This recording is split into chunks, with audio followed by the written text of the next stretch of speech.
काय सांगाल आज विद्यार्थ्यांच्या मार्गदर्शन शिबिरासाठी आपण आला? डायरेक्ट खऱ्या प्रश्नावर येऊया आपण, तुम्ही हे तर दाखवणार नाही आहात. इंडिया आघाडीची बैठक देखील बोलो ना, खरा प्रश्न हा होता. काय सांगाल एकंदरीत? मला वाटतं एकंदरीत आपण बघताय देशाची स्थिती काय आहे.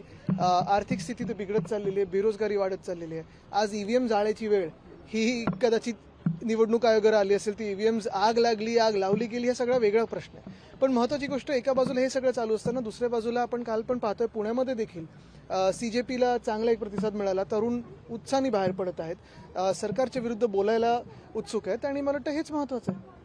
आदित्य जी, हिंदी में जानना चाहेंगे, कल जिस तरह से CJP का प्रोटेस्ट हुआ पुणे में, क्या कहना चाहेंगे उसको लेकर? क्या शिवसेना उससे सपोर्ट करती है? मुझे लगता है उन्होंने जो कहा है कि धर्मेंद्र प्रधान इस्तीफा दे या उनका इस्तीफा लिया जाए, उसमें गलत कुछ है नहीं. ये तो सारे एक आप देख रहे हो युवा आवाज है जो सिर्फ यही मांग कर रही है कि हमारी शिक्षा व्यवस्था में कुछ बदलाव आए, और उसमें कुछ गलत नहीं है, तो वो तो है. लेकिन दूसरी जगह एक आपने देखा होगा, कोई एक किसी एक पत्रकार ने एक थोड़ी हलचल मचाने के लिए किसी को भेजा था, और फिर जब पकड़ा गया तो कहता है मेरा बंदा है. तो ये एक्चुअली एंटी नेशनल एलिमेंट्स है जिनको पकड़ना चाहिए. आप युवा नेता है, शिवसैनिक जो युवा सेना से जुड़े हुए हैं, उनको आप कहेंगे कि CJP के? मुझे लगता है हम सारे लोग आंदोलन अपने अपने जरिए से कर रहे हैं. हर एक युवा वर्ग जो है, आप देख रहे हो युवा पार्टी भी आगे आ रही है, पूछ रही है कि नीट का घोटाला कैसे हुआ, CBSE का घोटाला कैसे हुआ, और मुझे लगता है इसमें कुछ गलत नहीं है. सारे लोग अपने अपने जरिए से ये काम करते रहे. और सर, हमने देखा कि जिससे कि TMC के सांसद जो है एक के बाद एक दामन छोड़ते नजर आ रहे TMC का, किस तरह देखते हैं? क्या TMC अब खत्म होने के कगार पे है? मुझे लगता है जो डरपोक लोग हैं, एहसान फरामोश लोग हैं, जिन्हें कोई ये लेना देना नहीं है कि उनके लिए पार्टी ने क्या किया, पार्टी के कार्यकर्ताओं ने क्या किया, ममता दीदी ने उनके लिए क्या किया, ऐसे लोग नैया छोड़ के भाग रहे. सर, जब कल्याण बनर्जी अब जैसे कहते हैं कि मैं अभिषेक बनर्जी तो पार्टी में रहेंगे या फिर मैं पार्टी में रहूंगा, मुझे लगता है देखिए, ये सारी अगर आप देखें तो बातें बिगड़ते हुए राजनीतिक स्थिति की एक चिन्ह है. और अगर हमारे केस में न्याय मिल जाता पहले ही, तो शायद आज ये नौबत नहीं आती. हम आज भी उम्मीद करते हैं कि हमें सुप्रीम कोर्ट में न्याय मिलेगा, लेकिन ये कॉन्स्टिट्यूशनल इशू है, ये बहुत बड़ा इशू है, और मुझे यही उम्मीद है कि जल्द से जल्द इस पे कुछ न कुछ अंतिम निकाल आए. लेकिन सर, ऐसे भी खबरें आती है शिवसेना UBT के सांसद हैं वो भी छोड़ने के इस पर है, ऐसी भी खबरें हैं.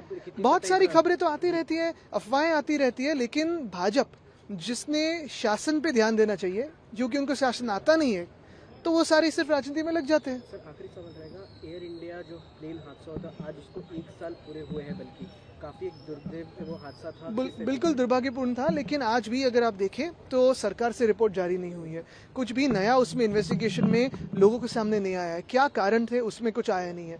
तो किस पे विश्वास रखे? क्या सरकार पे विश्वास रखे?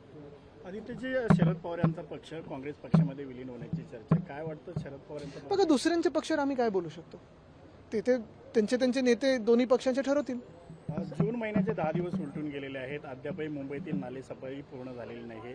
आज देखील महापौर रितू तावडे आणि स्थानिक आमदारांनी अंधेरी सभेची पाहणी केली होती, मात्र त्या ठिकाणी देखील एकदा अंधेरी सभे त्यांनी बुडवून दाखवलेलं आहे. नंतर आपण पाहिलं असेल, जे आम्ही हिंद माता गांधी मार्केट इथे केलं, मिलन सभे इथे केलं, तेच आम्ही 4 वर्षापूर्वी सांगत होतो की तसंच रेन वॉटर होल्डिंग टँक सगळीकडे मुंबईत झाले पाहिजेत. आम्ही कामाला सुरुवात केली होती, 2 तर आम्ही करून दाखवले. ते दोन्ही एरियाज आम्ही फ्लड फ्री करून दाखवले, पूरमुक्त करून दाखवले. तसंच दुसरी गोष्ट मी सातत्याने मागे लागलोय. आता आपण पाहताय, आज 12 दिवस झाले जूनमध्ये, पाऊस एखादी सरमध्ये येते आणि मग निघून जाते.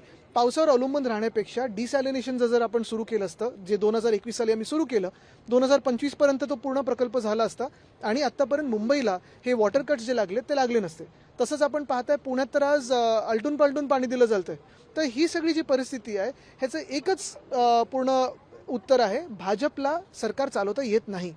नरेंद्र मोदी को 12 साल कंप्लीट हुए इलेक्टेड PM करके, तो उन्होंने उस दिन स्पीच दी थी कि सभी जनता को एक साथ आना चाहिए, इकोनॉमी बूस्ट करने के लिए कुछ ना कुछ करना चाहिए. अब तक हमने किया वो काफी आना चाहिए, कुछ ना कुछ करना चाहिए, सारी बातें ठीक है, लेकिन 2014 में जो कहा था, 12 साल पहले जो कहा था अच्छे दिन आएंगे, तो अभी प्रश्न ये है कि कौन लाएंगे. तब तो कहा था अच्छे दिन आने वाले हैं, लेकिन अब सारी बातें तो पूरे भूतकाल की हो रही है.